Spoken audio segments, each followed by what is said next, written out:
Hi everyone, I wanted to do today just maybe a smaller series on hydrangeas and give more details at each stage what I'm doing.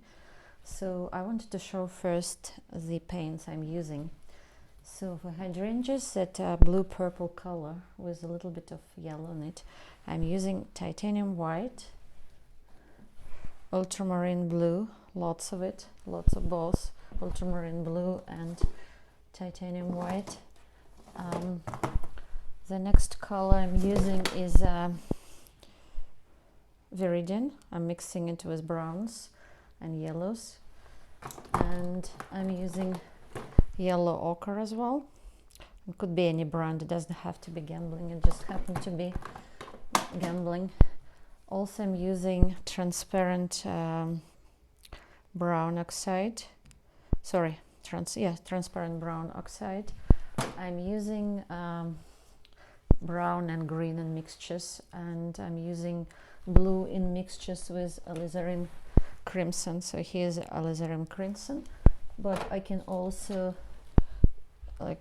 propose using magenta. Permanent magenta can be used as well. Alizarin crimson more intense and more in a redder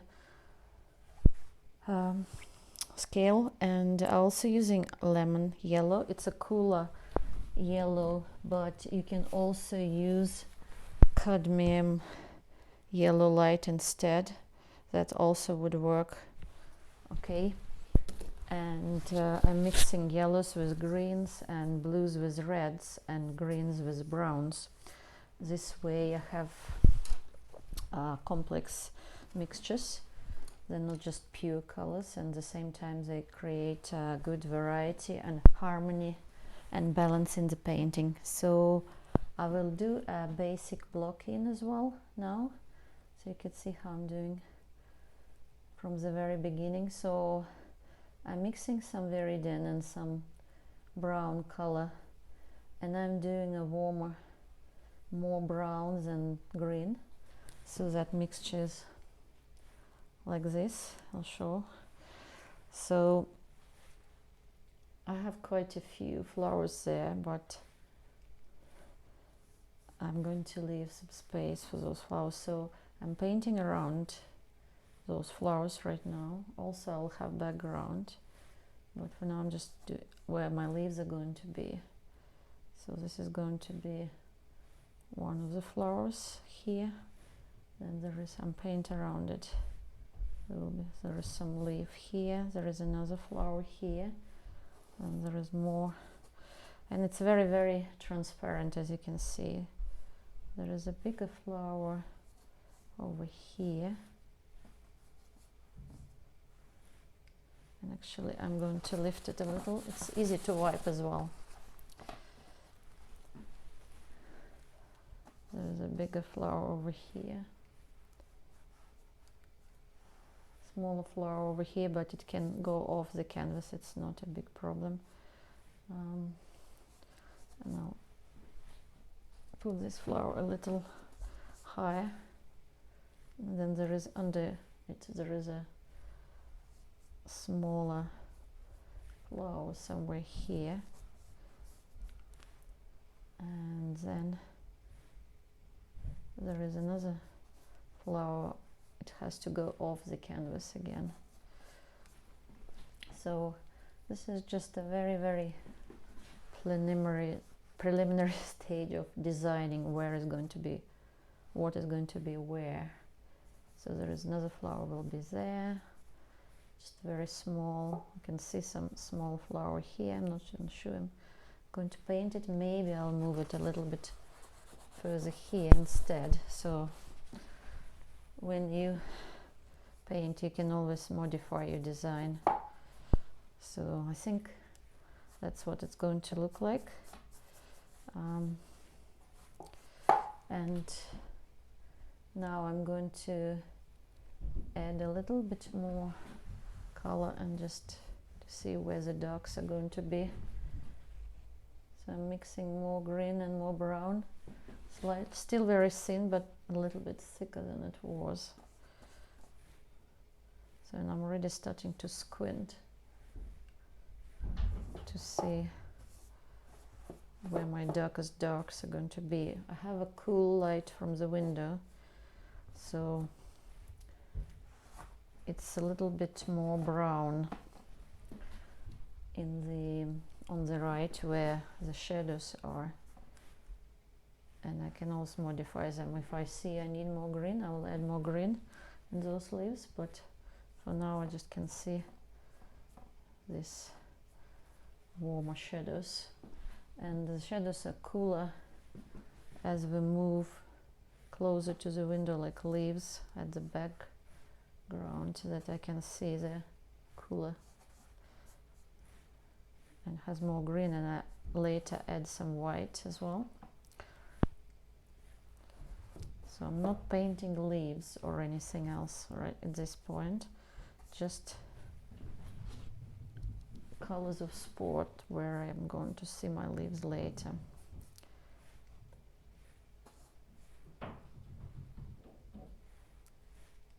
So just a small indication, and I think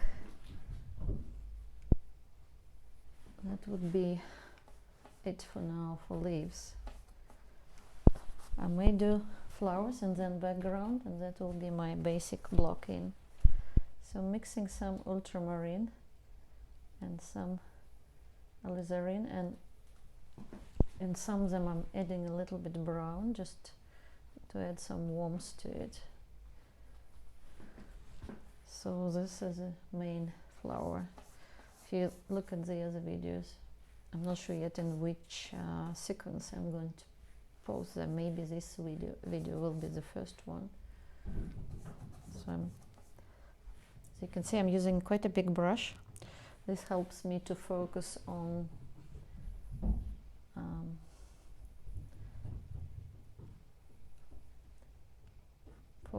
the big spots of color.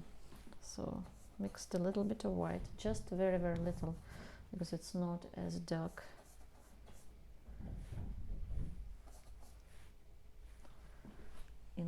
In the light, but again I'm going a little bit darker than I would do.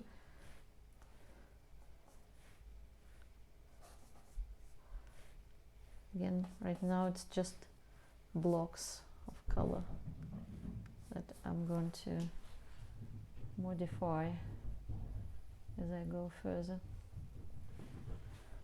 So this one has purple in here.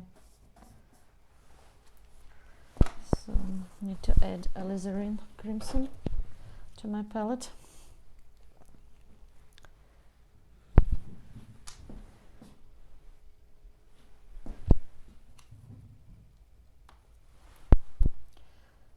So alizarin crimson is a very strong color, so just a little bit of it adds already a lot of brightness, so I'm trying to be careful with it. So that's why I'm neutralizing it with a lot of blue.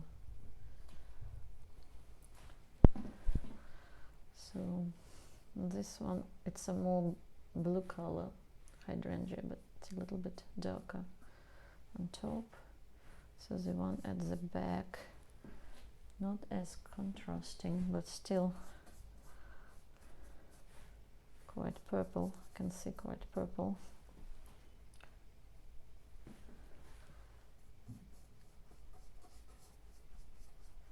That's this color, and I think that purple goes here as well. Yeah, a little bit. And then I'm going with the same color on the hydrangeas on this side.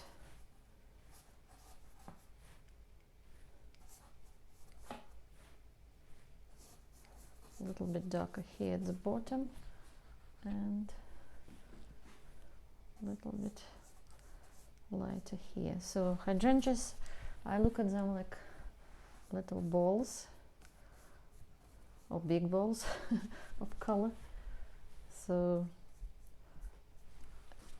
I'm trying not to lose the shape of actual hydrangea once I start working on individual flowers, and it depends on each flower how much detail I want to put, because If you put too much detail, you instantly lose the shape. So that's what I don't want to do. That's why I keep it very, very basic, very, very simple. So now I'm going to work on this hydrangea. Hydrangea is much lighter and in comparison with the darker ones, and bluer as well, and also has some yellow in it. So I can always grab some of the colors I see as well. So actually in the shadows, in the shade, in its shadows, yes, this hydrangea, the actual shadow of hydrangea is not very dark either. So then there is a yellow one, yellow blue one. So it has this color with a little bit of purple. Don't want to go in the details of greens in between right now. I'm going to add those details later, like there are some brown and green in between. Once I start working on the more detailed, I will go through those as well, because everything is seen in comparison with each other. And then there is one last hydrangea at the bottom, which is very green again, and for now I'm just putting a darker version of green, even though it's more like green yellow. Again, not to overdo with light, because I can see later how light I need to go. Just indication of that flower at this point. No details of leaves, no details of stems, just basic shapes.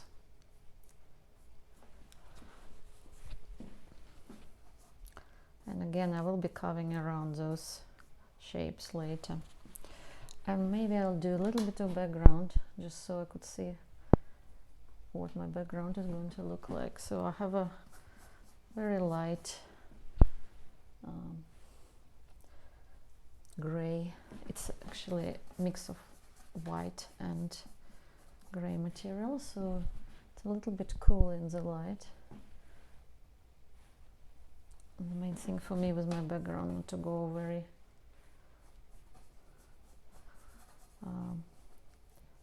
warm, because I have a cool light in the window, and I'm painting at daylight this hydrangea.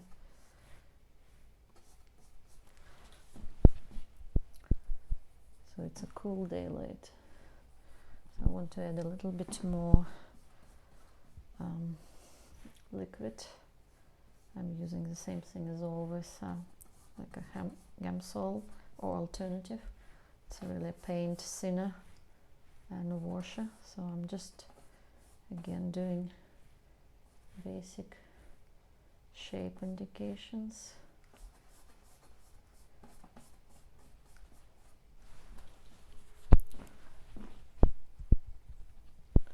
Maybe a little bit light, I will go with background later, but for now I just need to see how it will work all together. And I'm going to add a little bit of more brown color in here, because it's going warmer when I approach this. And of course this panel needs to be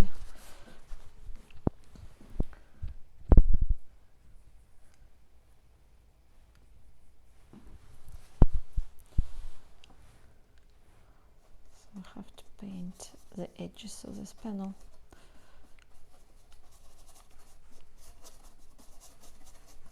And by the way, I'm using